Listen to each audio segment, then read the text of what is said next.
Assalamualaikum sahabat-sahabat sekalian, selamat datang di Al-Bara Channel.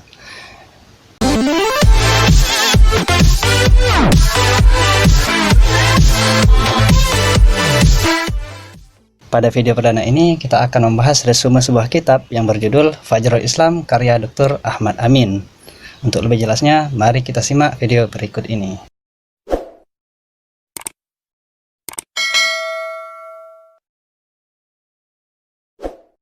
Sahabat-sahabat sekalian, pasti sudah tidak asing lagi dengan kitab yang satu ini, terlebih kawan-kawan yang aktif di dunia kajian. Yap, kitab ini berjudul Fajrul Islam karya Dr. Ahmad Amin.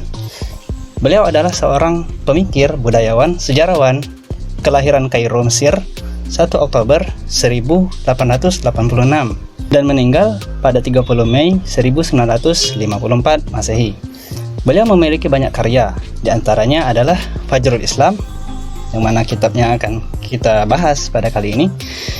Selanjutnya Duha Islam, Zuhrul Islam, Yaumul Islam, Asy-Syarq wal Gharb, An-Naqdul Adabi, dan masih banyak lagi. Kitab ini merupakan kitab sejarah yang membahas tentang mentalitas kehidupan pada masa awal Islam hingga akhir Daulah Umayyah. Dalam kitabnya, beliau menyuguhkan banyak sekali analisa terkait peristiwa-peristiwa sejarah yang terjadi selama periode tersebut, disertai dengan argumen-argumennya. Pemikiran yang tajam serta kritik yang beliau lontarkan sepanjang pembahasan kitab ini mencerminkan sosok beliau seorang tokoh pemikir yang progresif, tak terkecuali di kalangan orientalis. Buat teman-teman yang ingin memulai membaca kitab sejarah Islam pada masa awal, buku ini sangat recommended untuk teman-teman baca, karena bahasa dan uslub penulis yang mudah dipahami dan analisa kritis pada setiap pembahasannya. Di samping itu, kitab ini juga tidak terlalu tebal, hanya sekitar 300-an halaman. Bagi teman-teman yang ingin mendownload kitabnya, linknya telah saya sertakan di deskripsi video. Sebelum masuk ke pembahasan, ada baiknya kita mengetahui terlebih dahulu apa itu resume. Resume adalah sebuah ringkasan atau rangkuman yang ditulis untuk menyajikan suatu karangan yang panjang dalam bentuk yang lebih singkat, namun masih tetap mempertahankan bagian-bagian inti atau gagasan pokok dari karangan tersebut.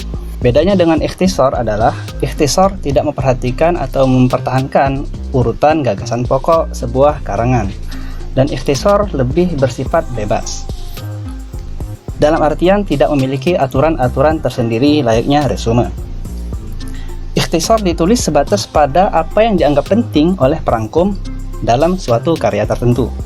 Tentunya banyak manfaat yang akan kita peroleh dari resume, yaitu membantu pembaca memahami isi buku dan mengetahui gambaran umum dari buku tersebut. Terlebih kitab yang akan kita resume sekarang ini berbahasa Arab, akan sangat membantu teman-teman yang masih kesulitan dalam memahami kitab yang berbahasa Arab. Di samping itu, tentunya dapat menghemat waktu belajar teman-teman sekalian. Gimana teman-teman? Sudah tahu kan apa itu resume dan apa saja manfaat yang akan kita dapatkan? Kitab ini tersusun dari beberapa bab dan pada tiap bab memuat beberapa pasal.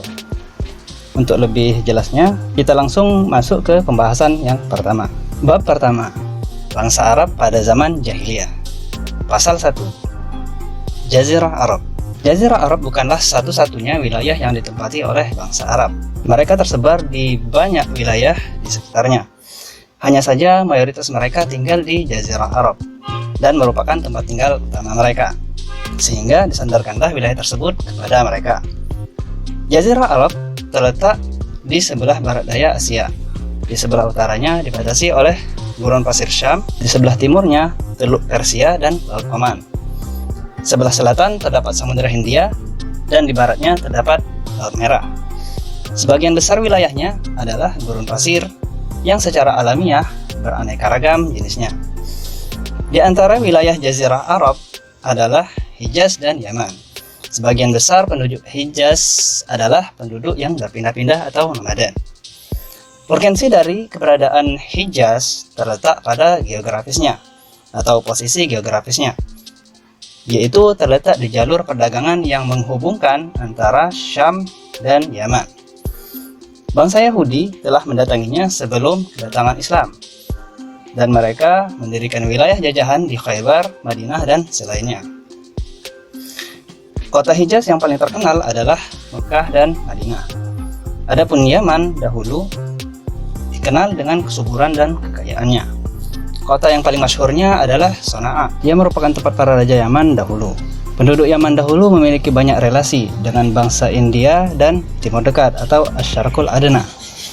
Di sebelah timur Yaman terdapat wilayah Hadramaut. Ia merupakan wilayah yang memiliki banyak pegunungan dan lembah. Di sebelah timur Hadramaut terdapat Dhofar.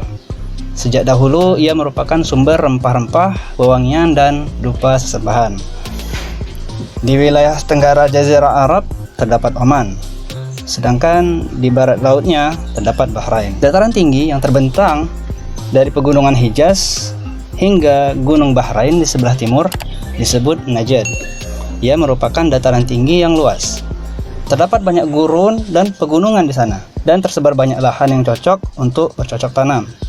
Ia adalah wilayah Arab yang paling segar udaranya dan wilayahnya. Di antara Najd dan Yaman terdapat Yamamah. Di bagian timurnya tersambung dengan Bahrain, sedangkan sebelah baratnya Hijaz. Ia disebut dengan Al-Arud karena keberadaannya antara Yaman dan Najd. Iklim Jazirah Arab secara umum sangatlah panas. Pada wilayah-wilayah dataran tinggi, iklimnya seimbang pada musim panas, sedangkan airnya membeku pada musim dingin. Udaranya yang tersegar adalah angin-angin timur yang disebut As-Siba. Seringkali para penyair melantunkan syairnya untuk memujinya. Kebalikannya, ada juga angin yang panas. Hari-hari terindahnya adalah hari-hari pada musim semi, di mana ia diikuti musim hujan sehingga menumbuhkan rerumputan. Onta-onta dan hewan ternak pun diternakkan. Jazirah Arab ditempati oleh bangsa Arab. Sebagian peneliti berpendapat bahwa bangsa Arab dan bangsa sekitarnya bersumber dari satu nenek moyang. Kemudian bangsa yang berada di sekitar mereka menjadi penduduk yang berperadaban, sedangkan mereka, yaitu bangsa Arab, terbelakang. Mereka terus-menerus berada di dalam kebaduian dikarenakan banyaknya pegunungan dan lautan yang mengepung mereka. Terlepas benar tidaknya pendapat ini, bangsa Arab lebih terbelakang dibanding bangsa sekitar mereka dalam hal peradaban. Mereka didominasi oleh kebaduian dan mayoritas mereka adalah penduduk yang berpindah-pindah tempat, tidak menetap di suatu tempat dan tidak berinteraksi erat dengan wilayah yang mereka tempati, sebagaimana yang dilakukan oleh para penanam. Mereka hanyalah menunggu musim penghujan, lalu keluar bersama keluarga mereka dan onta-onta mereka untuk mencari tempat beternak. Samping itu, mereka tidak mencurahkan pemikiran logis mereka dalam memanajemen lingkungan, sebagaimana yang dilakukan oleh penduduk yang berperadaban. Mereka hanya bergantung pada perubahan yang terjadi pada wilayah lahan dan perubahan langit. Kehidupan semacam ini bukanlah jenis kehidupan yang maju yang bisa disebut dengan peradaban, tetapi kehidupan yang menetap dan menggunakan akal yang logis dalam memanajemen aspek-aspek kehidupan, itulah yang dinamakan dengan peradaban. Kehidupan nomaden semacam inilah yang tersebar luas di tengah Jazirah Arab, meskipun ada beberapa wilayah yang tidak demikian, seperti wilayah Yaman. Para penduduk Badui ini dan sejenisnya terbagi ke dalam banyak kabilah. Kabilah adalah sebuah kesatuan di mana peraturan-peraturan sosial mereka ditetapkan. Kabilah-kabilah tersebut selalu berada di dalam perselisihan yang berkepanjangan. Sebuah kabilah terkadang bersekutu dengan satu kabilah lain atau banyak kabilah untuk menyerang aliansi lain, membalas serangan, ataupun tujuan-tujuan lainnya. Terkadang beberapa generasi berlalu, sedangkan kabilah-kabilah yang disatukan tersebut lupa nama-nama dan kepribadiannya. Lalu ia bergabung di bawah satu nama kabilah, yaitu nama kabilah yang terkuat. Kemudian mereka mengira bahwa mereka berasal dari bapak dan ibu yang sama. Para sejarawan telah memberikan perhatian besar terhadap nasab dan cabang kabilah-kabilah tersebut, dan telah mengarang banyak kitab seputarnya. Akan tetapi, semua nasab tersebut terus-menerus berada di dalam ranah keraguan.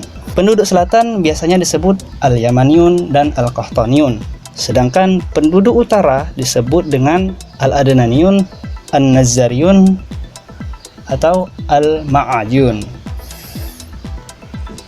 Terdapat banyak perbedaan substansi antara kedua belah bangsa ini. dari beberapa aspek. Pertama, wilayah selatan hidup dengan menetap dan dinominasi oleh peradaban. Kedua, perbedaan mereka dalam bahasa, dalam tasrif maupun wadoknya. Ketiga, perbedaan mereka dalam tingkatan mentalitas kultural, tergantung pada kehidupan yang mereka jalani berupa kehidupan yang nomaden atau berperadaban. Dan juga tergantung pada perbedaan mereka dalam bahasa dan bangsa-bangsa yang ikut bercampur baur. Kedua belah wilayah ini, yaitu utara dan selatan, tidaklah terisolir satu sama lain. Justru sebaliknya, banyak penduduk Yaman sebelum Islam berpindah ke Hijaz, sedangkan sedikit penduduk Hijaz berpindah ke Yaman. Alasan penduduk Yaman berpindah ke Hijaz karena hancurnya bendungan Ma'rib di Yaman.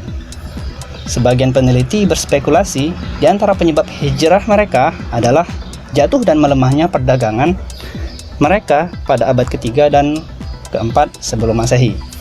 Tidak lama setelah aktivitas perdagangan yang dilakukan oleh bangsa Romawi di Laut Merah pada masa itu. Sedangkan hijrahnya penduduk utara ke selatan dikarenakan banyaknya populasi dan sempitnya wilayah mereka sehingga memaksa mereka untuk berhijrah.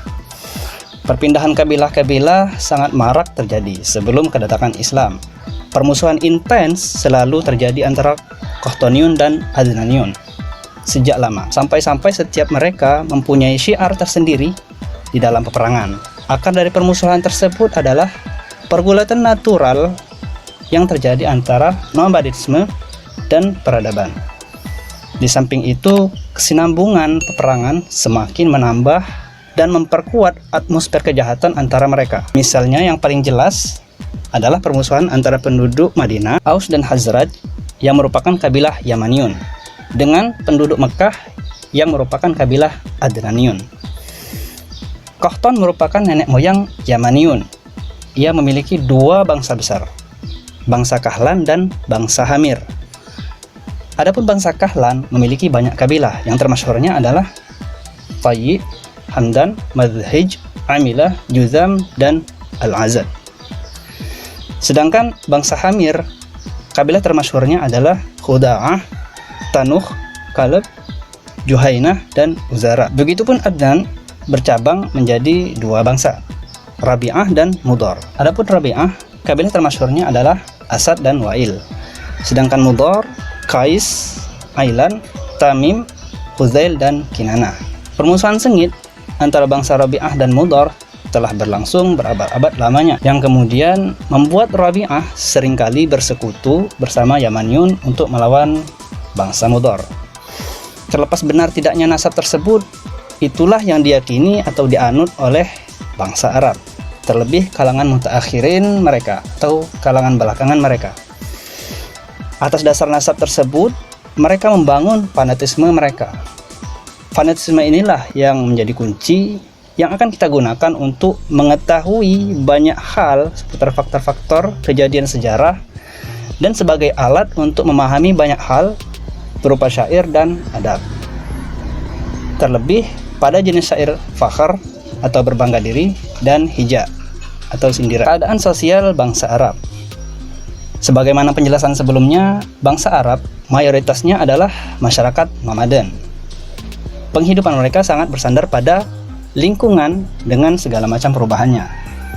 Di samping itu, sumber penghidupan mereka yang lain adalah penyerangan dan penjarahan.